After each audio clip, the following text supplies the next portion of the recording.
Yo, oke, what's up guys? Dan bertemu lagi bersama gue Rioris di MotoGP 24 untuk karir episode ke-12. Oke, kita hari ini bakal masuk di round ke-10 yaitu di GP Assen. Dan sekarang kita bakal menggunakan helm spesial dengan bertemakan warna dari bendera negara Belanda, dengan kombinasi warna merah, putih, dan juga warna biru, menyesuaikan dengan bendera dari negara tersebut. Toh juga ini merupakan balapan di tengah-tengah musim, jadi kita memperingati bahwa kita udah setengah musim untuk kelas Moto2 di musim ini guys. Oke, selain helm, gue bakal juga menggunakan atribut seperti wear pack. Maksudnya sarung tangan, sepatu, dan juga pelindung ya, dari pelindung lutut hingga pelindung di bagian bahu. Dan glove-nya kita menggunakan warna biru. Sepatu juga sama, pakai warna biru juga. Kemudian untuk pelindungnya kita gunakan yang warna merah. Awalnya sih gue pengen yang kayak Lorenzo ya, jadi yang sebelah kanan merah, sebelah kiri putih, cuman nggak bisa dan emang nggak ada fitur kayak gitu di game MotoGP ya, kecuali di modding. Oke, ini dengan kita menggunakan atribut spesial, harapannya bisa lebih memiliki hasil maksimal nanti di GP Assen. Dan semoga aja Asep bisa meraih podium tertinggi di balapan kali ini. Oke, sekarang kita bakal cek di klasemen. Kita masih menjadi yang paling tinggi dengan unggul 9 poin atas Fermin Aldeguer. Dari kemarin pesaing kita pastinya dari wakil Speed Up. Dari awal musim hingga sekarang Speed Up masih menjadi yang paling kuat, dan bagusnya sih dari tim Speed Up, mereka kayak kompak banget. Jadi antara Formin dan juga Lopez itu kompak buat berada di barisan depan, sehingga di klasemen tim mereka sangat unggul. Dan kita yang seorang diri ngebawa Red Bull KTM Ajo ya sangat kesulitan bertarung rebutin klasemen timnya, cuman di klasemen rider saja. Oke, klasemen umum dari kelas MotoGP ini ada sedikit hal yang pengen gue bahas nih. Ini Tony Arbolino masih menjadi runner up luar biasa dengan Aprilia. Tony berhasil membuktikan diri, what a race cuy. Kemudian Jorge Martin masih menjadi race leader, menjadi pimpinan klasemen dengan unggul 7 poin. Nah, ini dengan gap sedekat ini ada kemungkinan nanti Tony Arbolino bisa menyusul Jorge Martin di beberapa race ke depan. Jadi kayak lagi kita tunggu-tunggu banget nih untuk persaingannya ke depannya ini gimana antara Jorge Martin, Tony, dan juga yang lainnya. Karena sangat seseru itu. Oke, kalau gitu kita langsung aja menuju ke sesi kualifikasi untuk MotoGP Assen. Morning from Holland, we're reporting from the TT Circuit Assen. The rider makes his way confidently to the bike, about to take to the track.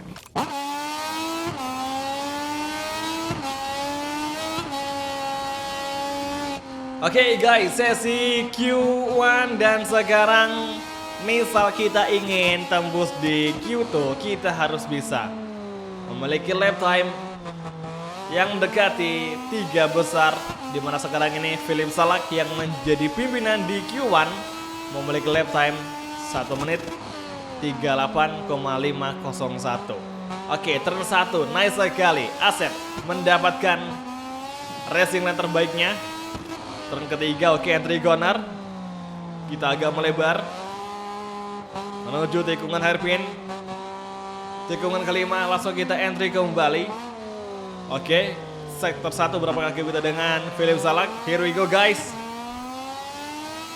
S1 dan oke, 0,1 di sini dengan Philippe Salak. Jadi kita kayaknya masih ada kemungkinan bisa ngedeket lagi di 2 sektor terdepan cuy.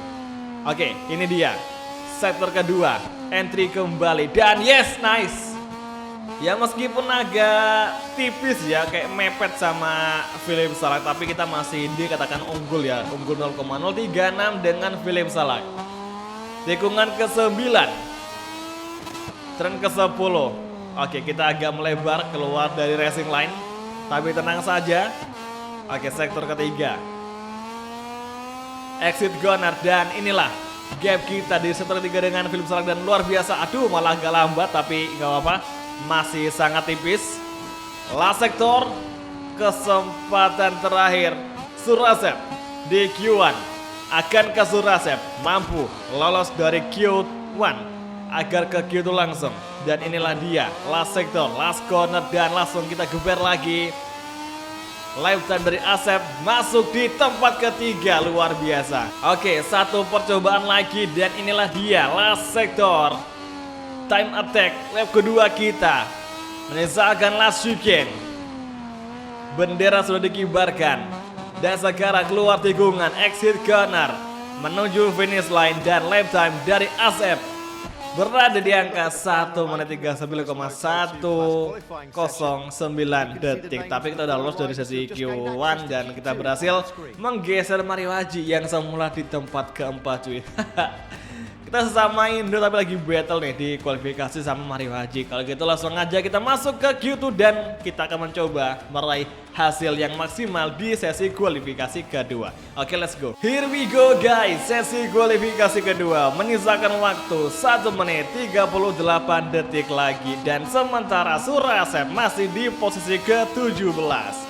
Formin Aldeguer, Alonso Lopez, Sergio Garcia menempati front row dan kini giliran Surasep yang akan menggeber Kalex-nya untuk bisa atau dengan harapan bisa meraih tempat terbaiknya ketika start dimulai. Oke, memasuki turn 1, mantap jiwa pas di racing line-nya, kemudian turn kedua masih dengan gear 3. Oke, kita over gear 2, kita agak melebar kembali ke racing line dan turn keempat kita lewati. Turn kelima tikungan hairpin. Dan saatnya bersiap-siap di exit corner. Gear 1, 2, 3, gear 4 dan oke, tipis sekali 0,050 dari Formin Aldeguer. ASB corner turn ke 6, 7. Sektor kedua berapakah gap kita dan inilah dia. Luar biasa, lebih kenceng 0,1 dari Formin Aldeguer. Last 2 sektor guys. Di GP Assen, Formin memiliki lap time 1 menit 37,91 yang sangat indah sekali dan kita masih berusaha keras untuk bisa menembus tempat ke-5 besar. Oke, sektor ketiga berapakah gap kita dengan Surasep? Saat ini 0,212 dari Formin Aldeguer, lebih lambat 0,2 dan sekaranglah sektor kesempatan terakhir. Waktu sudah selesai, kualifikasi telah usai dan sekarang last sector, last chicane. Nice, oke, nice lagi dan kemudian exit corner menuju finish line dan Surasep menempati urutan kelima. 4 cuy, luar biasa akhirnya. Kita nyaris masuk di front row, tapi apa boleh buat, ternyata di kualifikasi Formin dan juga Lopez serta Sergio Garcia bisa kita bilang sangatlah tangguh sekali sehingga Surasep belum bisa menjebol pertahanan mereka bertiga di sesi kualifikasi. Tapi yang jelas semoga di sesi race-nya Surasep mampu melawan mereka seorang diri tanpa bantuan dari Dennis Onco. Kalau gitu langsung saja kita menuju ke sesi race GP Assen, tepatnya di round ke-10 Moto2 Karir musim ini. Let's go. Race day has arrived here in Assen. The crowd has already packed the stands. Everything is ready for the traditional Dutch Grand Prix. It's incredible how much history this place holds. In a few moments we'll move to the main straight to watch the start of the Moto2 race. After a long weekend, the race is finally about to start. We're on the starting grid where the engineers are completing their checks before the start.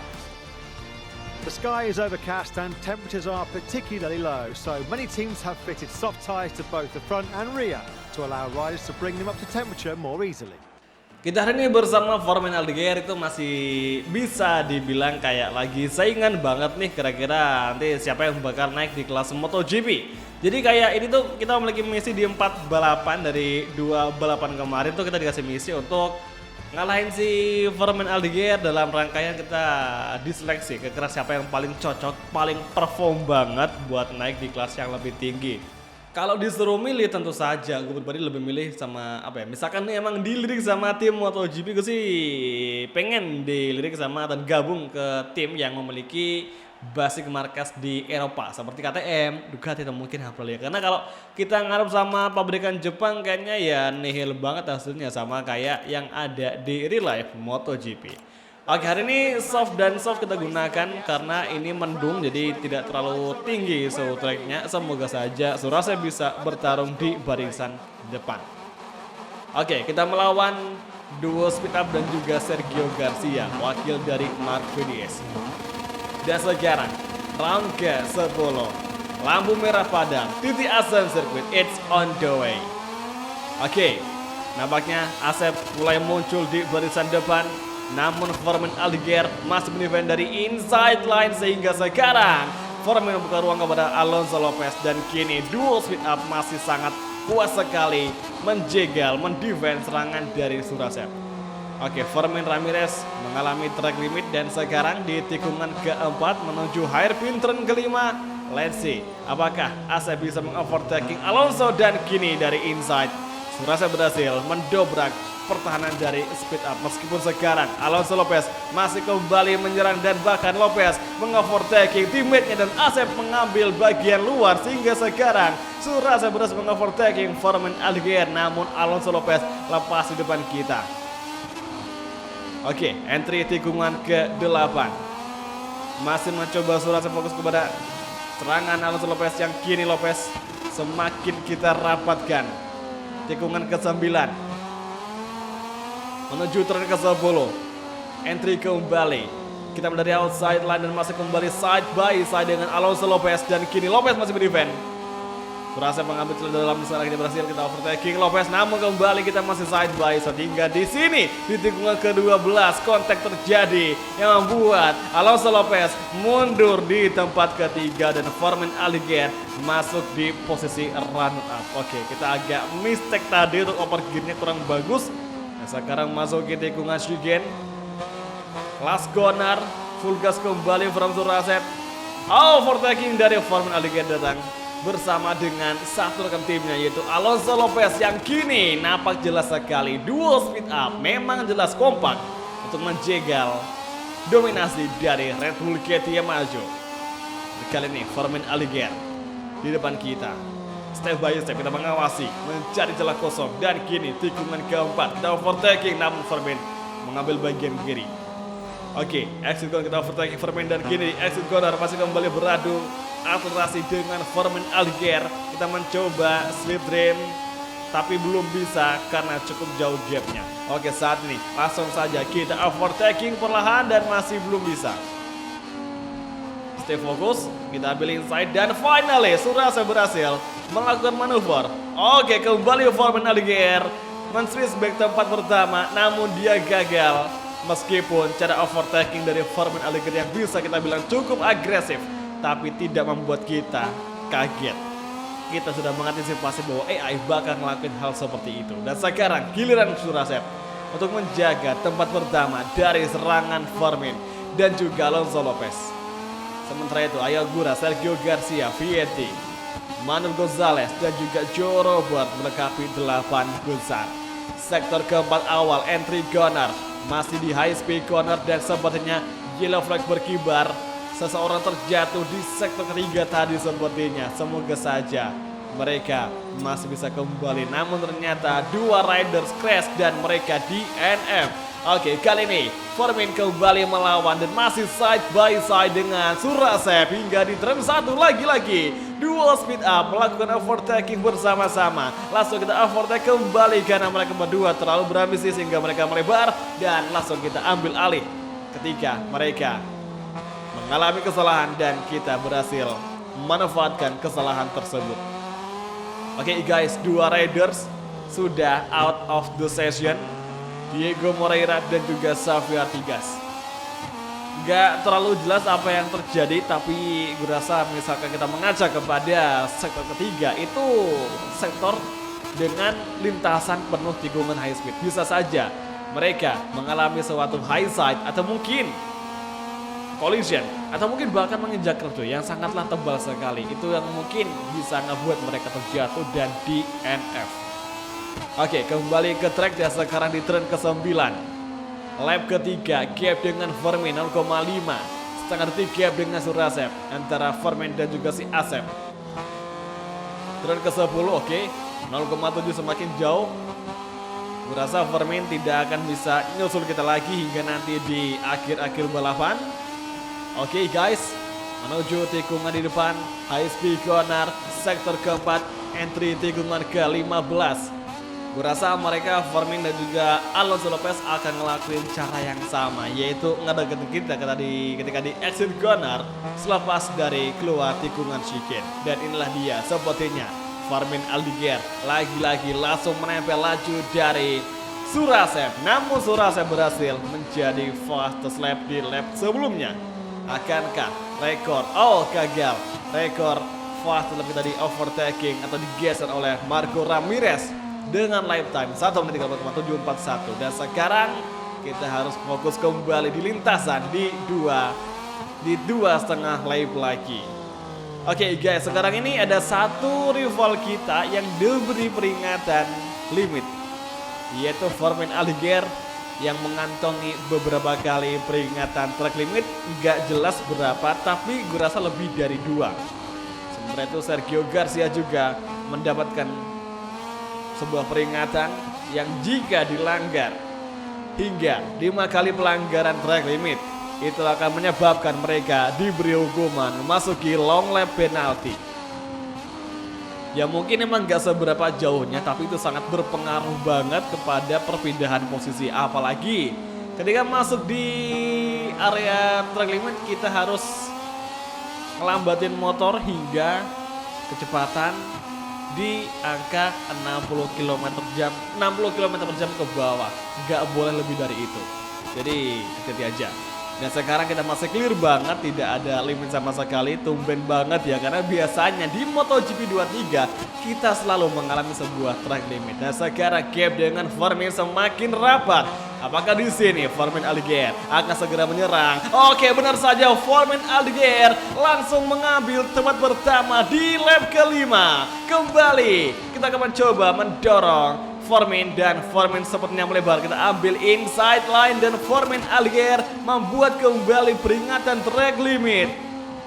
Dan saat ini kita defense serangan dari Formin Aldeguer yang terus mencoba mengambil alih posisi pertama dari The Black Mamba Asep Surasep.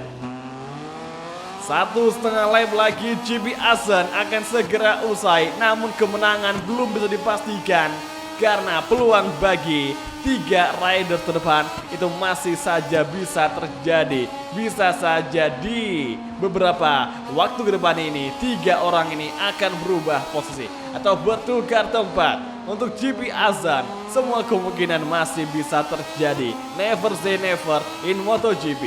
Oke guys, turn ke-9 entry corner dan gap dengan Formin masih rapat 0,1, 0,2. Oke, entry kembali turn ke-10. Sementara itu Alonso Lopez terpaksa turun karena mungkin saja Alonso Lopez mengalami sebuah kendala yang ngebuat dia tidak bisa fight di baris depan.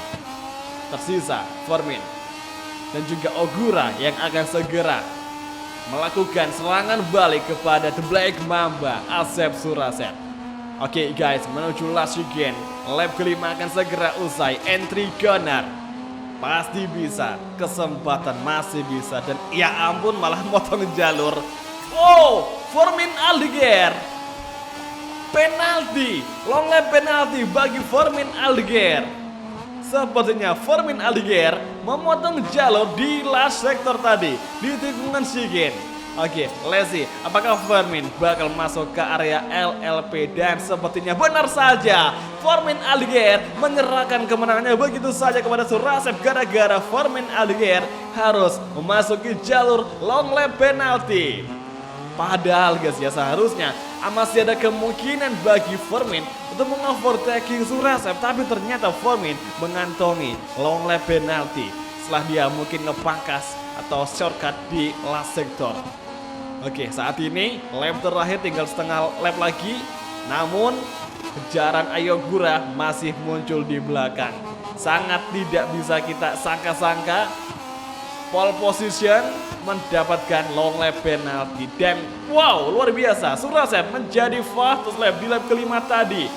Dan sekarang pun di radarnya cuma 2 rider saja yang tidak mendapatkan sebuah track limit, yaitu Celestino Vietti dan juga Ayogura. Mereka sangat bersih sekali di balapan kali ini. Oke, come on guys, 1 sektor lagi untuk Moto2 Assen Dutch Grand Prix, Netherlands Grand Prix. Dan saat ini entry corner tikungan ke-15 dan menuju last chicane. Kita mencoba late break dan kini saatnya Surasev berselebrasi untuk kemenangannya di Asen. Di titik Asen, oke kejaran dari Ogura, namun Ogura masih bisa kita defend. Nyaris saja Ogura menerjang Surasev di exit corner. Detik-detik akhir menjelang melewati garis finish.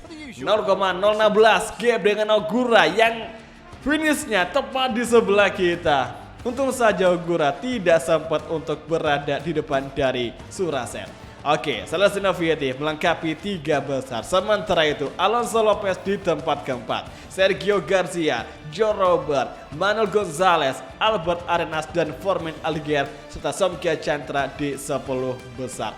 Formin Aldeguer yang meraih pole kali ini terpaksa finish di urutan ke-9 akibat track limit 5 kali, dan itulah hukuman bagi AI yang sengaja melebarkan dirinya atau mungkin yang tidak sengaja. Intinya balapan kali ini benar-benar straight banget, jadi kayak benar-benar ketat banget persaingan peraturan di MotoGP 24 karir musim ini. Dennis Oncu di urutan ke-20 dan Bobby Soler di posisi ke-21. Sementara itu hari ini yang crash dan DNF ada 3 riders, Diego Moreira, Sofia Artigas dan juga Jeremy Alcoba.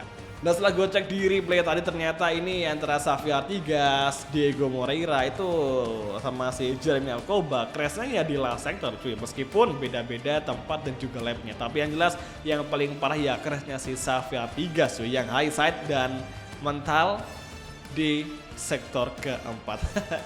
Tapi ya mau gimana lagi, namanya juga balapan, apapun bisa terjadi. Pasti kita nggak akan bisa ngeprediksi apa yang akan terjadi berikutnya.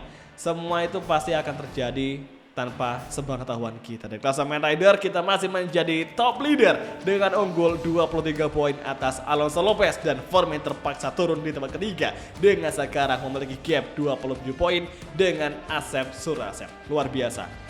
Paruh musim pertama kita udah bisa untuk tampil mendominasi. Kira-kira hingga akhir paruh musim kedua ini atau penghujung dari musim ini, mungkinkah Surasev meraih gelar juara dunia pertamanya di MotoGP 2024 di kelas Moto2? Kalau kelas sama tim jelas saja kita nggak usah pantengin karena speed up itu sangat mendominasi sekali dengan kekompakan mereka yang selalu fight di barisan depan guys.